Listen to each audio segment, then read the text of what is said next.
Welcome to the Jill on Money Coronavirus Market Update. It is Sunday, August 23rd, and we are rebroadcasting an interview that we conducted with David Epstein last year. We aired the first part yesterday where we talked about the benefits of being a generalist. Today, we're going to discuss how being a generalist versus a specialist can translate into your professional career, and maybe why being a zigzagger in your career or your life isn't such a bad thing. Here's our interview with David Epstein. Talk a little bit about how the generalization versus specialization, how that now translates into career. Because, you know, I am much older than you are, but when I was brought up, it was sort of like, go get a liberal arts education, figure out what you want to do.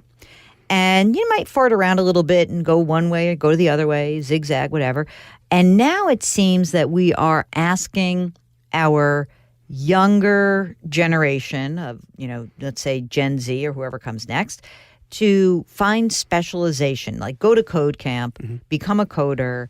What is the problem with that model, and what is the advantage of more of the generalist? Let's just call it, like, you know, there was a guy who wrote a book in praise of the liberal arts education. So give us both sides of that. Yeah, and I actually decided that was Fareed Zakaria's book, and I decided to proactively stay away from that because I didn't want to prescribe a certain course, but rather that just people should be broad. And one of the main advantages, not that there's anything wrong with coding at all, one of the most important advantages has to do with what economists call match quality, which is the degree of fit between your interests, your abilities, and the work that you do. And that turns out to be incredibly important for your long-term motivation and for your productivity. And so, for example, one of the economists in the book decided to study specialization timing in colleges in different countries, and looking at some countries where students have to specialize earlier and some countries where students can experiment a little bit in college. And some of those countries have otherwise have similar education systems, like England and Scotland, where in England, students kind of mid or late high school have to decide what they're going to be doing in college. In Scotland, they can keep experimenting. And he said, who wins this trade-off? The early specializers or the late specializers? And it turned out it was the late specializers. In fact, the early specializers do jump out to an income lead when they graduate because they have more sort of specific skills. The later specializers who sample different things end up optimizing their match quality more, doing better, picking a better fit. By 6 years out, they have caught and then surpassed the early specializers in income, while the early specializers start quitting their careers in much higher numbers, because basically they had to choose so early that they made many more wrong choices. So I kind of liken it to, if we thought about careers the way we think about dating, and we spend as much time with our careers probably, maybe more, we would stop telling people that it's a good idea to like pick something early and stick with it. Because as we know, once you get a little more data and learn a little more about the world, you can match yourself a lot better. So I'm a zigzagger, and I'm wondering, is there any way that we can figure out how to find that match quality and or is it just you have to do a bunch of things? So I think there's some of both. It for sure is not as tidy a prescription as pick a thing and just do 10,000 hours. Right. That's why this topic of career searching and matching is like the one topic that gets 2 chapters in the book. While it's not an easy prescription, one of the quotes that most stuck in my head is from a woman named Herminia Ibarra, a teacher at London Business School, who studies how people find good matches. What she said is, we learn who we are in practice, not in theory. And that's not just an adage she made up. This is based on a huge amount of psychology research that shows that we are actually not very good at simply introspecting without experience about what we are good at and what we will like. What she means by we learn who we are in practice, not in theory, is that there's this huge complex of career gurus and personality tests, some of them very famous, that say, take this test and we'll tell you who you are. But the psychology research shows very clearly that who you think you are right now and your insight into your abilities and interests is constrained by your roster of previous experiences, and that you have to try things and then reflect on them, which is called self-regulatory learning, and then you do that and zigzag more and more and more and more, and that's how you find match quality. And her findings are exactly borne out by the so-called Dark Horse Project at Harvard, where researchers, again, were studying how people find careers. And in this case, they were focused not only on success, but also on fulfillment. They didn't say, here's my long-term goal I'm sticking to. They said, here's who I am right now, here are my skills and my interests, here are the opportunities in front of me, here's what I'm going to try, and maybe a year from now I'll change because I will have learned more about myself. And if you don't do that, it's like what investor Paul Graham says if you just pick a long-term goal and stick, it's what computer scientists call premature optimization. And I liked that analogy. Isn't it more acceptable in this era to jump around into career and jobs? It's much more prevalent, isn't it? It's totally, and in fact, I think it's more prevalent even starting with the late baby boomers. So Bureau of Labor Statistics data shows that starting with the very late baby boomers is sort of when this more itinerant career stuff started. And that cohort had about 12 different jobs on average from ages 18 to 50, and now it's even more so, right? And so there's something else I mentioned in the book that's relevant to this called the end of history illusion. This psychology finding that shows that we all realize when we're asked, have we changed a lot in the past? We say, yes, of course, on all these experiences. But will we change a lot in the future? No, not that much, right? And we're always wrong. We always change more than we think. And so when you're asking people to pick their lifelong career, it's asking them to pick for a person they don't yet know and a world they can't yet conceive. And so there is very little chance that they're going to optimize their match quality if that's what they do. And if you were going to give advice to somebody who is looking at optimizing match quality, it would in fact be try, don't worry. If you quote unquote fail or you get bounced out of a job or you hate it, you get another job. But the one word I would also add to that is reflect, because this characteristic of these so-called self-regulatory learners who do over time get more insight into themselves and more accurately assess their own strengths and weaknesses the way that sort of their own managers do, they take a little time to reflect on those experiences. They make sure to have some insight into it and to use it for the lessons. I mean, for me, I was training to be a geologist in grad school, right? And I started to realize, okay, that I was getting way more narrow than I wanted to be, you know? So I started to get inside in myself and say, am I the type of person who wants to spend my whole life learning one thing new to the world or much shorter spans of time learning things new to me and translating them, and that my advantage over the other scientists all had to do with communication and writing and wanting to read outside my domain. I started my career because my dad was a trader on the floor of the American Stock Exchange. My godfather was a trader on the New York Stock Exchange, which meant that in high school and summer and college summers, that's what I would do. And so, of course, that's what I did. I remember so crystal clear memory that I built the proof of the thesis, Jill should become a trader, and I built the proof to support this idea. Then I got there, and I didn't really like it.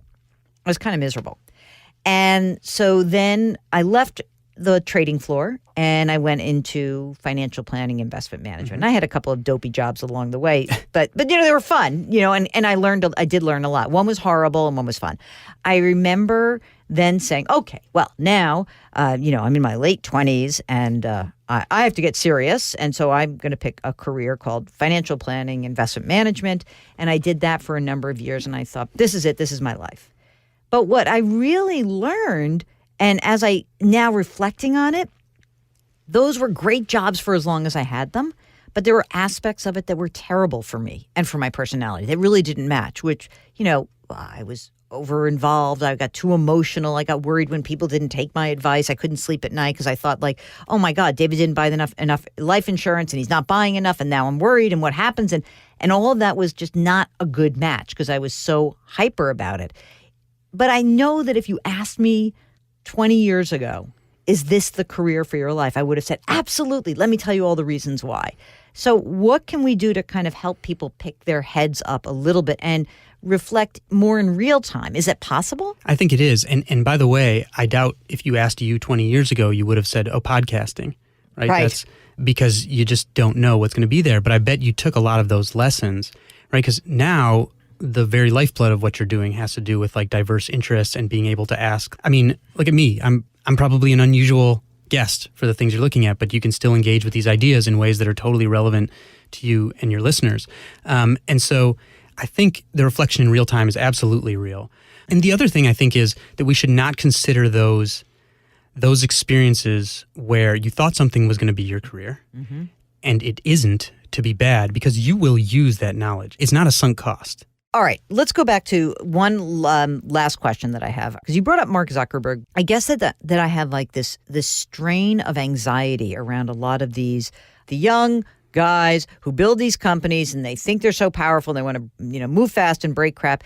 It worries me that they are not zigzaggers because they come to these organizations that they are now mammoths. And do they have the skill set to run it in a world that's so much more complicated than they could ever conceive? Yes. This gets to a really, like, one of the underlying themes of range that I think is a tremendous problem for society at large, which is that when Mark or whoever does what he does, it seems to lead to this assumption that because he figured out the algorithm for a social media site, that he has somehow figured out the master algorithm of life and can do anything else without having to be interested in other things. And I think this also gets to the difference between generalists and dilettantes. Again, the generalists I'm describing in this book are people who are genuinely interested in many different things.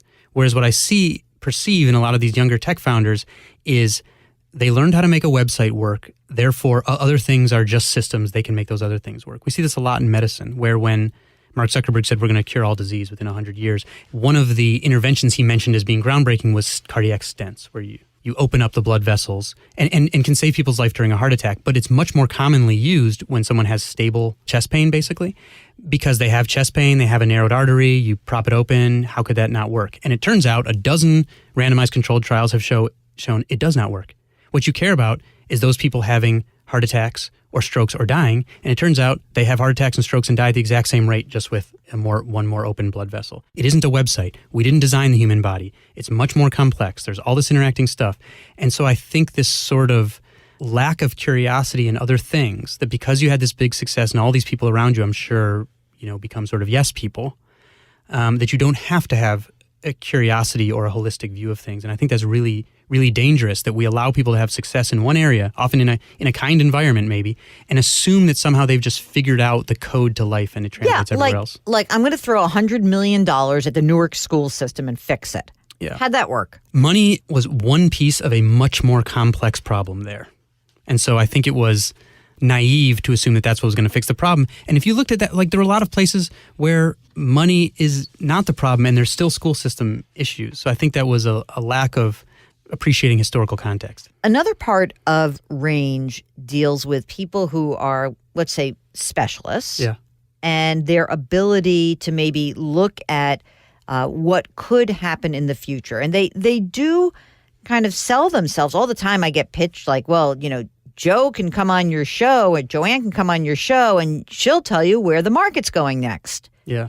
Tell me about that. So this is the topic of Chapter 10, this political and economic prediction. And unfortunately, it's probably a pretty good heuristic that if they're getting pitched to you, they probably are not good forecasters. They may have made a good prediction in the past, right? But there's not good accountability for all their bad predictions. Chapter 10 follows a 20-year study where a psychologist looked at expert predictions about geopolitical and economic phenomena. He had to get 82,000 concrete predictions, specific probabilities with end dates, because you have to separate luck from skill, streaks, so you need lots of predictions. And what he found was that there was basically an inverse relationship between confidence and, in many cases, credentials and forecasting ability. So the worst forecasters, what he called the hedgehogs, were people who had spent their entire career working on basically one problem and began to see every issue through that one lens. And so no matter what they were predicting, and they had so much information in that narrow lens or that narrow area that they could fit any story anytime to their theory. And they were such bad predictors that they got worse as they accumulated credentials. And not only that, when you make a prediction and it turns out wrong repeatedly, you're supposed to update those beliefs. It's this Bayesian thinking for people who are familiar with that. The worst specialists, the most narrow specialists, would update in the wrong direction, where when they would get stuff wrong, they would reinforce their previous beliefs that sent them wrong. They would always just say, I was just wrong by a little, or the timeline was just off, right? This is what a lot of investment is. I was right, the timeline was just off. Right. I told you the tech stocks were going to sell off, but you told me 3 years before they actually did. If the timeline is off, you are wrong when it comes to these sorts of things, and you're not accountable. Thanks so much for listening. If you have a financial question, just send us an email. It's askjill@jillonmoney.com. AskJill@JillOnMoney.com. Our music is composed by Joel Goodman. Mark Talercio is our executive producer. We are distributed by Cadence 13. Don't forget to wash your hands, wear your masks, maintain your physical distancing, and do something nice for somebody today. We'll talk to you tomorrow.